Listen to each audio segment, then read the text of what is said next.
বৌমা তোর বাপ মাগা ভালো আছে নি? কাইলে ফোন দিছি আর কইছে ভালো আছে। কিয়ে কই হুন ইন্দা করবার নেই দেখান চলি আইছে ফাঁসের ভাইয়ের মাসুদের হোর ভাই তুন গরু হাডাইছে অন তুই তোর বাপ মারও একখানা ইঙ্গিত দি দিও। কিয়ে কইতাম হেতা করে। ব্যাগ কিছু এত বুঝো ইন বুঝি শিখে দেন লাগে জামাইর গো ভাই তোর এটা খতম করবান তুই তোর বাপ মারে কই দিবে তোর লাগে গরু হাডাই দিবেল। কিয়ে গো আন্নে এটা কিয়ে কন? আন্নেরা তো জানে না আর আব্বা একজন সাধারণ কৃষক, হিগে কেনে দিব গরু? কা তোর বাপ মাই কেন জানে না মাইয়ে বিয়ে দিলি ঈদের সময় গরু ন ছাগল হাডান লাগে। ব্যাগ কিছু জানে তারা বুঝি ইয়েন জানে না। সমাজে আঙ্গ একটা মান সম্মান আছে, আঙ্গ দিকে তাকাইলেও কইবা গরু হাডাই বেল্লাই। আরে বিয়ে দিবের সময় এনে আর বাপ মা অনেক টাকা ঋণ হয়ে গেছে, এর বিচ্ছে হেতা করে কেনে কইতাম গরু দিবেন লাই। এত কিছু আমি শুনতাম চাই না, তুই দরকার হইলে এটা করে কইবা কিস্তি লই বেল্লাই। তারপরও আর মুখ বাঁচাইতে হইব। কথা যেনে কইছি যেন মনে থাক, কোনো কথা যেন লড়ছর নয়। আচ্ছা ঠিক আছে, এই অবস্থার ভিত্তে কেনে হেতা করে কই গরু হারাই বেললাই। আজ যে হরি কোন ছাড়া আর কোনো উপায়ও নাই। আসসালামু আলাইকুম মা। ওয়ালাইকুম আসসালাম। কি রে মা, ভালো আছো? তুই কি অবস্থা? আলহামদুলিল্লাহ ভালো আছি। আন্নেরা কার কথা কইতাম। কি কইতি কসা? আর হরিয়ে কল লাগ যে ঈদ উপলক্ষে হেতা করে গরু দিবেন লাই, নইলে হেতাগো সমাজে মানিজ্য থাকতো না। আরে আবার উদাহরণ দের অমুক বাড়িতে অমুকের ওর বাইতন গরু হারাইছে। তোর বিয়ের টাইমে দেয় না জিগুন হয়েছে, এই গুণে টেনশনে তোর বাপের দুই চোখে ঘুম নাই। অনিয়নের ভিতরে গরুর কথা কেনে কইতাম। আচ্ছা তোর বার লগে কথা কই চাই কিয়ে কয়। কিরে তোর হুতর হওয়ার বাইটুন কিয়ে কিয়ে দিছে? কিয়ে দিছে তাকে কই শেষ করন যাইতো না। যেতে যেটা সিজন এটা হাডাই দে, অন কোরবানের গরুও হাডাই দিছে। আরে তাইলে তো আর লাগায় না ঠকি যে আর না না হুতর বরে যেন কই প্রয়োজন এটা আনাইতে হইব। আর হুতে একটা শ্বশুর বাড়ি আইছে। ঠিক আছে আইন উডি। আচ্ছা ঠিক আছে তুই আরেকদিন আইস। এই বোমা তোর বারে কইবি গরু ওগা হাডাই দিবে লাই। গরু হাডাইব দেন কিন্তু বড় সাইজের হাডাইতে হইব, চোখে যেন ধরা খায়। ছোট খাটো লাগবে গরু দি, নাম করাইবার দরকার নাই। আচ্ছা ঠিক আছে কমু। কিসে রে তোর মন খারাপ কা? আঙ্গ অবস্থা তো তুমি জানো, এই মুহূর্তে আর বাপ মা গরু দিতে হারবনি। তুই হারলে অনিগেরে কিছু বুঝাই কও না।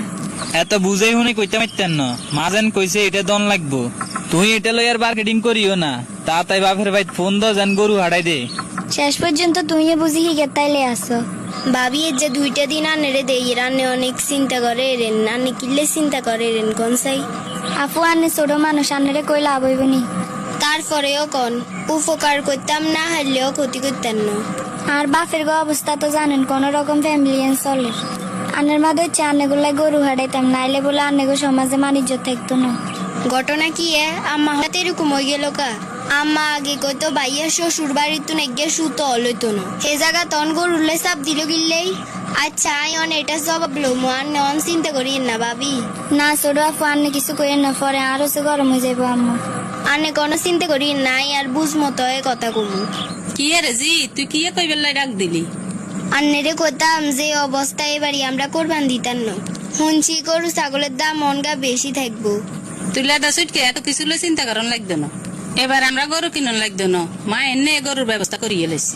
কন্তুন ব্যবস্থা করবে না, না গুবাইতো নাইবো না কি তোর নানারা কি তো গরুদের হেতা গৌকি মাথা খারাপ হয়েছে নি?